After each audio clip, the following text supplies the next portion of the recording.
Hello everyone, my name is Vibhushan. तो मैं Jadavpur university का डिपार्टमेंट का वीडियो बना रहा था, लेकिन बहुत सारे स्टूडेंट्स, बहुत सारे लोग रिक्वेस्ट कर रहे थे कि कलकत्ता यूनिवर्सिटी के इंजीनियरिंग के ऊपर वीडियो बनाओ। और ये एसेंशियल भी है क्योंकि पूरा इंटरनेट में ठीक से इंफॉर्मेशन नहीं तुम्हें मिलेगा। यूनिवर्सिटी ऑफ कलकत्ता में इंजीनियरिंग कैसा है, प्लेसमेंट कैसा है, क्या पढ़ाया जाता है, मतलब प्लेसमेंट होता भी नहीं होता है, टीचर्स कैसा है। तो इसलिए ये मैं वीडियो बना रहा हूँ। हर डिपार्टमेंट के बारे में हम बात करेंगे, ठीक है। और जितना भी डेटा मैं इस वीडियो में बोलूँगा वो हर डेटा मैंने खुद कलेक्ट किया है सीनियर से। पूरा इंटरनेट में ढूंढने के बाद भी तुम्हें ये डेटा कहीं पर भी नहीं मिलेगा तुम्हें, ठीक है। और क्योंकि मैंने ये डेटा सीनियर से कलेक्ट किया इसलिए थोड़ा डेटा 19-20 हो सकता है, ठीक है। तो स्टार्ट करते हैं। यूनिवर्सिटी ऑफ कलकत्ता का इंजीनियरिंग जो है वो बहुत पहले शुरू हुआ था, ठीक है। लगभग 100 ईयर्स के आसपास के इतना पुराना है यूनिवर्सिटी कलकत्ता की इंजीनियरिंग। लेकिन वो इंजीनियरिंग इस समय का इंजीनियरिंग जो हम बीई या बीटेक बोलते हैं वैसा नहीं था। वो बीएससी बीटेक कहलाता था, ठीक है। और वो 3 इयर्स का प्रोग्राम होता था, 3 इयर्स का बीएससी बीटेक का प्रोग्राम, ठीक है। और वो था राजा बाजार साइंस कॉलेज में। और सब्जेक्ट्स का नाम ऐसा था, अप्लाइड केमिस्ट्री था, अप्लाइड फिजिक्स था, उसके बाद applied photonics and radio physics, ऐसा सॉरी अप्लाइड फोटोनिक्स था, रेडियो फिजिक्स, ऐसा सब्जेक्ट्स था। वो 3 इयर्स का कोर्स था, ठीक है। 3 इयर्स का कोर्स था और वो बीएससी बीटेक कहलाता था। लेकिन 2015 के बाद 2015 में ये 3 year BSc BTech program convert हो गया फुल BE/बीटेक प्रोग्राम में, जो इस समय WBJE एग्ज़ाम देने के बाद तुम्हें एडमिशन मिलेगा, ठीक है। और यूनिवर्सिटी ऑफ कलकत्ता का हर चीज़ यूनिक मिलेगा तुम्हें, मतलब और कोई कॉलेज से ऐसा मतलब सिमिलरिटी नहीं मिलेगा। फर्स्ट यूनिकनेस ये है कि यूनिवर्सिटी ऑफ कलकत्ता में जो डिसेंट्रलाइज काउंसलिंग होता है, ठीक है, ध्यान से सुनो, डिसेंट्रलाइज काउंसलिंग जो होता है वहाँ पर कोई भी रिजर्व स्टूडेंट्स का सीट नहीं रहता। फिर से मैं बोल रहा हूँ, कोई भी SC OBC ST का सीट्स नहीं रहता। 2021 में भी हुआ है ऐसा, 2020 में भी ऐसा हुआ। लेकिन 4 साल बाद क्या होगा या फिर 2-3 साल बाद क्या होगा किसी को भी नहीं पता। लेकिन 2020 एंड 2021 में जो सबसे लेटेस्ट 2 साल है वहाँ पर कोई रिजर्व सीट्स नहीं था। लेकिन जो सेंट्रलाइज काउंसलिंग होता है वहाँ पर रिजर्व सीट्स है। मतलब तुम्हें अगर तुम SC या OBC हो या फिर ST हो तो तुम सेंट्रलाइज्ड काउंसलिंग का 3rd राउंड तक ही तुम्हें रिजर्व सीट मिलेगा। उसके बाद तुम्हें एज ए जनरल ट्रीट किया जाएगा, ठीक है, अगर तुम एडमिशन चाहते हो तो डिसेंट्रलाइज में, ठीक है। ये हो गया। तो उसके बाद मैं आता हूँ कि यूनिवर्सिटी ऑफ कलकत्ता एक ऐसा गवर्नमेंट कॉलेज है, ठीक है, ऐसा गवर्नमेंट कॉलेज है जहाँ पर अटेंडेंस क्राइटेरिया है। और कोई गवर्नमेंट कॉलेज में तुम्हें नहीं मिलेगा, लेकिन कलकत्ता यूनिवर्सिटी में अटेंडेंस क्राइटेरिया है और वह है लगभग 75% के आसपास, मिनिमम 75% के आसपास। अगर तुम अटेंडेंस है तो ठीक है, उसके कम होगा तो प्रॉब्लम हो सकता है, ठीक है। तो ये यूनिकनेस है कलकत्ता यूनिवर्सिटी का। तो उसके बाद 2019 में पहला बैच पास आउट हुआ था, ठीक है। 2019 में फर्स्ट बैच पास आउट हुआ था और 2021 में ये 3rd बैच है। मतलब समझ सकते हो सिर्फ 3 साल हुआ है। और ये 3 साल में ये बहुत एक्सपेक्ट करना कि प्लेसमेंट बहुत ज़्यादा हाई हो जाएगा, ऐसा नहीं होगा। लेकिन 3 साल में जितना ग्रो किया है वो बहुत ही अच्छा है। आगे जाकर यूनिवर्सिटी कलकत्ता ग्रो ही करेगा, ठीक है। तो यूनिवर्सिटी ऑफ कलकत्ता के कहाँ पर कैंपस है और कितना कैंपस है? 3 कैंपसेस है। यूनिवर्सिटी ऑफ कलकत्ता का इंजीनियरिंग का 3 कैंपस है। एक है राजा बाजार साइंस कॉलेज जहाँ पर मोस्ट ऑफ द डिपार्टमेंट्स है, ठीक है। एक है टेक्नोलॉजी कैंपस, वो सॉल्ट लेक में है। और एक है बालीगंज कैंपस, ठीक है। तो कौन सा कैंपस में कौन सा ब्रांचेस है? जो राजा बाजार साइंस कॉलेज में, राजा बाजार साइंस कॉलेज है जो बहुत ही पुराना है, उसमें इलेक्ट्रॉनिक्स एंड कम्युनिकेशन इंजीनियरिंग है, इंस्ट्रूमेंटेशन इंजीनियरिंग है, उसके बाद इलेक्ट्रिकल इंजीनियरिंग है, पॉलीमर साइंस है, केमिकल इंजीनियरिंग है, केमिकल टेक्नोलॉजी है। और कुछ ब्रांच मैंने मिस किया कि नहीं पता। ये सब ब्रांच है राजा बाजार साइंस कॉलेज में, ठीक है। उसके बाद टेक्नोलॉजी कैंपस जो है सॉल्ट लेक में, वहाँ पर 3 ब्रांचेस है, computer science and engineering, information technology and optics and opto electronics. ये 3 डिपार्टमेंट सॉल्ट लेक का टेक्नोलॉजी कैंपस में है। और बालीगंज में क्या है, बालीगंज में सिर्फ एक ब्रांच है, जूट एंड फाइबर टेक्नोलॉजी। ठीक है, तो 3 कैंपस है और तीनों कैंपस में भी हॉस्टल फैसिलिटीज़ है। लेकिन टेक्नोलॉजी कैंपस में कोई हॉस्टल वगैरह तुम्हें नहीं मिलेगा। अगर हॉस्टल चाहते हो तो राजाबाजा साइंस कॉलेज में ही तुम्हें मिलेगा हॉस्टल। टेक्नोलॉजी कैंपस के आसपास तुम्हें पीजी मिल सकता है लेकिन हॉस्टल नहीं मिलेगा। ठीक है, और बालीगंज कैंपस के अंदर ही तुम्हें हॉस्टल मिलेगा अगर तुम जूट एंड फाइबर पढ़ना चाहते हो। ठीक है, ये हो गया। तो अब ईच डिपार्टमेंट के बारे में हम बात करेंगे। ठीक है, first of all computer science और आईटी, ये दोनों ब्रांच 2019 का फर्स्ट बैच जब हुआ था उसका एवरेज लगभग 4 से 5 था 2019 में। 2020 में वो हो गया 5 से 6 हो गया। 2021 में जो मैंने डेटा कलेक्ट किया है स्टूडेंट से, ठीक है, ठीक से सुनो, जो डेटा मैंने स्टूडेंट्स या सीनियर से कलेक्ट किया है उसके हिसाब से लगभग 7.5 से 8 के आसपास तुम्हें एवरेज मिलेगा। 7.5 से 8 का एवरेज कंप्यूटर साइंस में भी एवरेज है, आईटी में भी वो ऐसा मिलेगा तुम्हें। ठीक है, टीचर्स कैसा है, टीचर बहुत ही अच्छा है, मतलब बहुत ही अच्छा है, तुम्हें हर तरीके से तुम्हें गाइड करेगा, हर चीज़ तुम्हें ठीक से सिखाएगा। टीचर्स को कोई प्रॉब्लम नहीं होगा कंप्यूटर साइंस और आईटी डिपार्टमेंट में। ठीक है, प्लेसमेंट मैं बोल चुका हूँ 7.5 से 8। हाईएस्ट पैकेज अगर बोलोगे तो अप्रॉक्सीमेटली 12-13 हुआ है। एग्जैक्ट मैं नहीं जानता क्योंकि डेटा तो कभी कहीं पर भी नहीं दिया हुआ था। ठीक है, तो हाईएस्ट 12 से 13 के आसपास है हाईएस्ट। ठीक है, और अगर ऑफ कैंपस बोलोगे तो 2020 का बैच का एक स्टूडेंट, 2020 का एक सीनियर ने गूगल पोलैंड क्रैक किया है। ठीक है, गूगल वार्सो। ठीक है, जिस सेम कंपनी जहाँ पर स्ट्राइवर अभी काम कर रहा है, वो एक ही लोकेशन पर एक सीनियर ने क्रैक किया है 2020 बैच से। कंप्यूटर साइंस का स्टूडेंट था वो। ठीक है, तो कंप्यूटर साइंस आईटी हो गया। उसके बाद आता हो इलेक्ट्रॉनिक्स कम्युनिकेशन इंजीनियरिंग। अब ये थोड़ा समझने क्या बात है, electronics and communication engineering Calcutta university में मतलब कंप्लीटली ये डिपार्टमेंट रिसर्च ओरिएंटेड है। ठीक है, ऐसा नहीं है कि जो ईसी ब्रांच है ये तो थोड़ा रिसर्च ओरिएंटेड है ही, लेकिन दूसरा कॉलेज में प्लेसमेंट भी होता है। लेकिन यूनिवर्सिटी ऑफ कलकत्ता में ये ब्रांच सिर्फ रिसर्च ओरिएंटेड है। यहाँ पर अगर तुम प्लेसमेंट चाहते हो तो तुम्हें प्रॉब्लम होगा, मतलब प्रॉब्लम होगा ही होगा। तुम्हारा सीनियर्स, तुम्हारा टीचर्स, हर लोग तुम्हें इन्फ्लुएंस करेंगे कि रिसर्च में जाने के लिए। प्लेसमेंट वैसा नहीं होता, इसलिए कोई डेटा मुझे नहीं मिला। ठीक है, प्लेसमेंट लगभग ना के बराबर होता है यहाँ पर। तुम अगर रिसर्च में इंटरेस्ट है तो तुम इसी चूज़ करना। रिसर्च फैसिलिटीज़ आर अमेजिंग, मतलब बहुत ही अच्छा है कलकत्ता यूनिवर्सिटी का रिसर्च फैसिलिटीज़। मतलब तुम अगर कंपेयर करना चाहते हो तो रिसर्च फैसिलिटीज़ एनआईटी दुर्गापुर का लेवल का है, ये मैं बोल सकता हूँ। रिसर्च फैसिलिटीज़ और टीचर्स का मतलब इतना अच्छा है। ठीक है, तो इलेक्ट्रॉनिक्स कम्युनिकेशन हो गया। उसके बाद आता हो कि इलेक्ट्रिकल इंजीनियरिंग वो राजावाड़ा साइंस कॉलेज में है और उसका एवरेज है लगभग 6.5 के आसपास। ठीक है, 2022 का जो पास आउट बैच था वो 6.5 के आसपास प्लेसमेंट हुआ है एवरेज। ठीक है, और आईटी कंपनी में भी लगा है, कोर में भी लगा, कोर में सीईएससी में जॉब लगा है बहुत स्टूडेंट को। सीईएससी में इंटर्नशिप भी लगा है। ठीक है, इंटर्नशिप भी तुम्हें प्रोवाइड करेगा सीईएससी वगैरह जैसा, बहुत ही अच्छा कंपनी है सीईएससी। अगर तुम जॉब मिल जाए तो 9.5 LPA का, 9.5 नहीं 8.5 LPA का तुम्हें जॉब मिलेगा। ठीक है, तो कोर में भी तुम जॉब, कोर कंपनीज भी विजिट करता है कलकत्ता यूनिवर्सिटी में। ऐसा नहीं कि सिर्फ आईटी आता है, आईटी भी तुम्हें मिलेगा, कोर भी मिलेगा। लेकिन प्रॉब्लम ये है कि इलेक्ट्रिकल इंजीनियरिंग में प्रेशर बहुत ज़्यादा है, मतलब बहुत पढ़ना होता है, बहुत पढ़ना, तो इसलिए थोड़ा लोग चूज़ नहीं करता है इलेक्ट्रिकल इंजीनियरिंग। और सिलेबस अगर तुम बोलोगे तो जादवपुर यूनिवर्सिटी का जो इलेक्ट्रिकल इंजीनियरिंग का सिलेबस है उससे बहुत मिलता जुलता सिलेबस है यूनिवर्सिटी ऑफ कलकत्ता की इलेक्ट्रिकल इंजीनियरिंग, मतलब ऑलमोस्ट सिमिलर है। ठीक है, सिर्फ थोड़ा ज़्यादा अरेंज्ड है, मतलब जादवपुर यूनिवर्सिटी का सिलेबस थोड़ा सिस्टमेटिक ज़्यादा है, लेकिन यूनिवर्सिटी कलकत्ता का बहुत मतलब अनसिस्टमेटिक सिलेबस है, मतलब रैंडम डिस्ट्रीब्यूशन है, लेकिन पढ़ाया सेम चीज़ ही जाएगा। ठीक है, तो इलेक्ट्रिकल इंजीनियरिंग हो गया।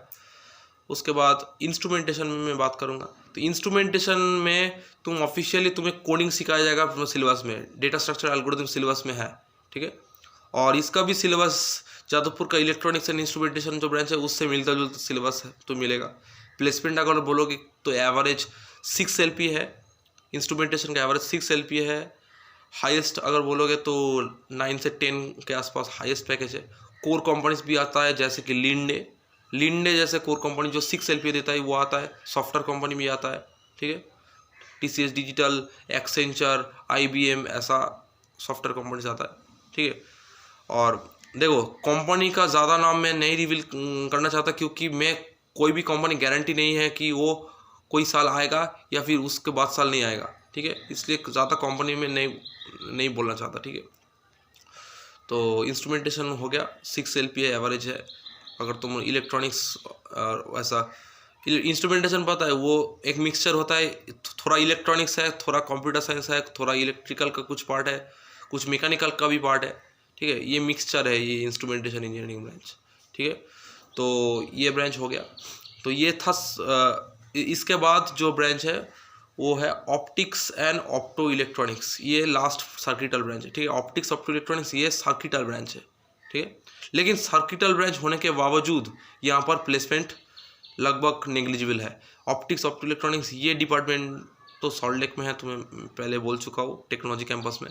और यहाँ पर प्लेसमेंट लगभग नहीं होता है क्योंकि रिसर्च में लोग इंटरेस्ट होता है।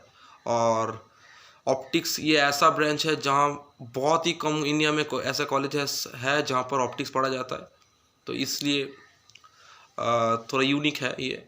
और इसका सीट्स भी बहुत कम है, सिर्फ 11 सीट्स है, ठीक है। और इस ब्रांच में अगर तुम घुसना चाहते हो तो तुम रिसर्च माइंडेड अगर होगे तो भी तो उसके बाद ही लेना। प्लेसमेंट अगर इंटरेस्ट है तो मत लेना, ऑप्टिक्स तुम्हारे लिए नहीं है अगर प्लेसमेंट इंटरेस्ट है तो उसके बाद है कोर सब्जेक्ट में मैं घुसना चाहता हूँ, केमिकल इंजीनियरिंग। तो केमिकल इंजीनियरिंग कलकत्ता यूनिवर्सिटी में बहुत ही बढ़िया है, मतलब लाजवाब है। मतलब लोगों को ज़्यादा लोग को पता नहीं है, लेकिन मैं ये गारंटी से बोल सकता हूँ कि केमिकल इंजीनियरिंग का जो कलकत्ता यूनिवर्सिटी है वो बहुत ही अच्छा है। रिसर्च फैसिलिटीज़ भी अच्छा है, प्लेसमेंट भी मस्त होता है, हर कुछ बढ़िया है। परसेंटेज प्लेसमेंट लगभग 90 से ऊपर होता है, 90% से अबव परसेंटेज प्लेस्ड होता है। बाकी स्टूडेंट हायर स्टडीज़ में जाता है। एवरेज अगर बोलोगे तो 6 से 6.5 होता है। बहुत सारा कंपनीज विजिट करता है, बहुत सारा कोर कंपनीज भर कर कोर कंपनीज विजिट करता है केमिकल इंजीनियरिंग में, ठीक है।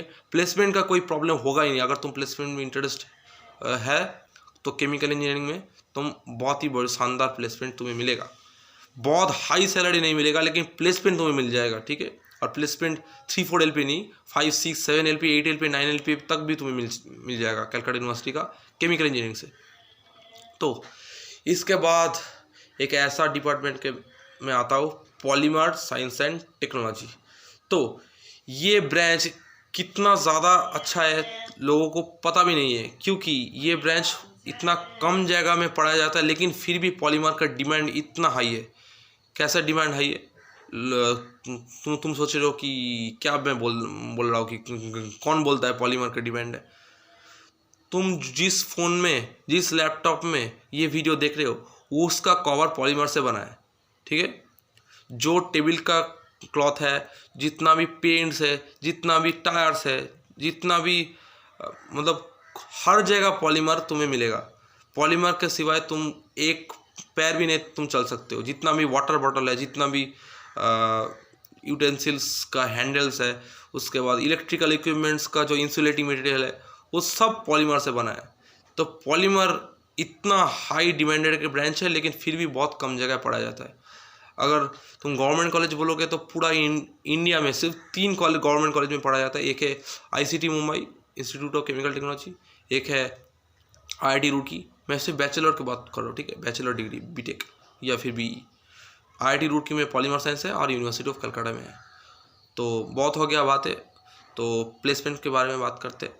प्लेसमेंट परसेंटेज 100% है। क्या बोला? 100% तुम्हें प्लेसमेंट गारंटी देगा पॉलीमर साइंस का ब्रांच। लेकिन सैलरी बहुत हाई नहीं है, लेकिन अप्रॉक्सीमेटली तुम एवरेज 5.5 से 6 के आसपास तुम एक्सपेक्ट कर सकते हो। 5.5 से 6 LPA का कोर प्लेसमेंट तुम एक्सपेक्ट कर सकते हो पॉलीमर साइंस से। प्लेसमेंट 100% है, तुम जॉब लग ही जाएगा, ठीक है। और पढ़ाई का प्रेशर कैसा, तो लर्निंग का बहुत चीज़ है, समझने का चीज़ भी है, लेकिन बहुत सारा चीज़ लर्न करना होता है। इतना भी आसान ब्रांच नहीं है। लोग सोचते हैं कि लोअर ब्रांच है तो आसान ही होगा, इतना भी आसान नहीं है, पढ़ना बहुत होता है, ठीक है। लेकिन तुम्हें अगर केमिस्ट्री में इंटरेस्ट है, ऑर्गेनिक केमिस्ट्री में इंटरेस्ट है, तो ये ब्रांच बहुत ही अच्छा है, ठीक है। और बहुत ही कम लोग हायर स्टडीज़ में जाता है, ज़्यादा से ज़्यादा लोग प्लेसमेंट ले लेता है। तो प्लेसमेंट में बोल चुका हूँ 5.5 से 6 पॉलीमर साइंस के लिए। तो उसके बाद केमिकल टेक्नोलॉजी, तो ये ब्रांच क्या है, तो केमिकल इंजीनियरिंग हो गया, लेकिन केमिकल टेक्नोलॉजी क्या है, नाम तो सिमिलर लगता है लेकिन सिमिलर नहीं है।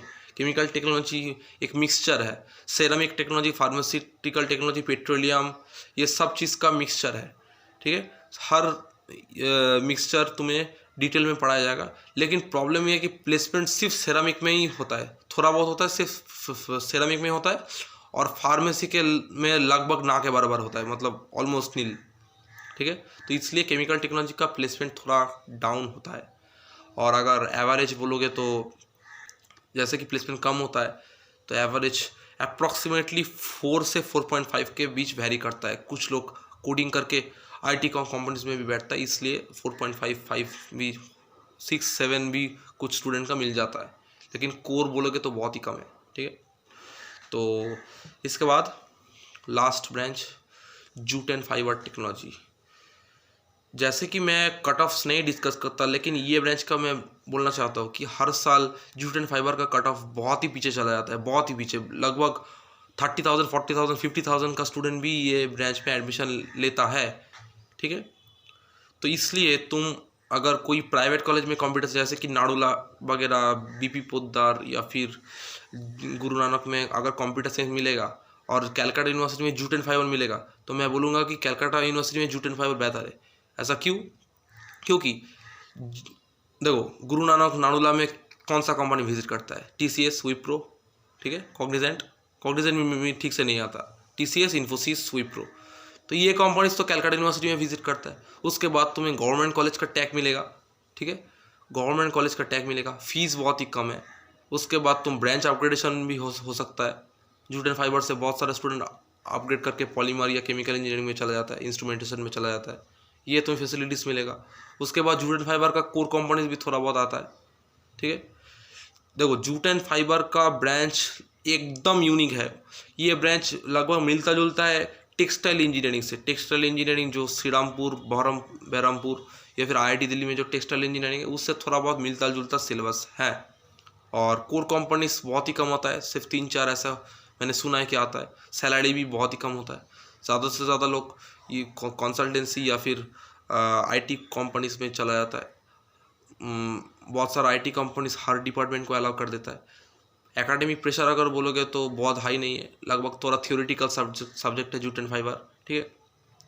तो मेरा मानना ये है कि अगर तुम्हारा रैंक बहुत ही पीछे है, 45,000, 50,000, तो अगर तुम जूट एंड फाइबर मिले, ट्राई करना, अगर तुम जूट एंड फाइबर मिले तो ले लेना, क्योंकि जो फैसिलिटीज़ मैंने बोला, फीस कम है, गवर्नमेंट कॉलेज है, अपग्रेडेशन हो सकता है, जितना कंपनी प्राइवेट कॉलेज में विजिट करता है उससे ज़्यादा यहाँ पर विजिट करता है। तो इसलिए जीएफटी ले लेना अगर तुम